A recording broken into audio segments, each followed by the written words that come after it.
Welcome to a Proactive Impulse. My name is Mark Cosgrove.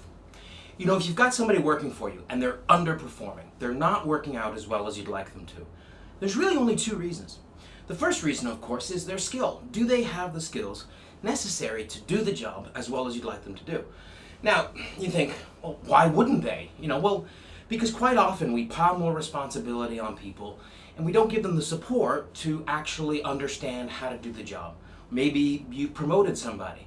They've got a whole bunch of new responsibilities, but you didn't sit down and show them how to do it properly. Or maybe it's just a misunderstanding. Like, you haven't communicated what you think good enough looks like. So the first place to look when you have an underperforming employee is their skill.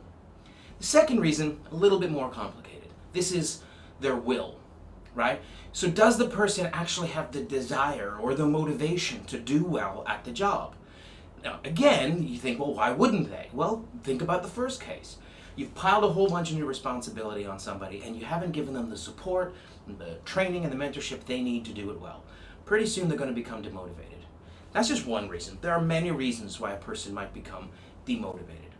But what you'll notice is it really boils down to, do they have the skill or do they have the will? And draw a diagonal line straight through that grid, and what you'll find is trust. As people proceed upwards and acquire the skill and also the motivation or the will to do a good job, your trust in them will increase and their trust in you as their boss or manager will increase also. So use this skill-will matrix to really understand that for people to do great, they have to know what they're doing and they have to want to do it well. This has been a Proactive Impulse. My name is Mark Cosgrove.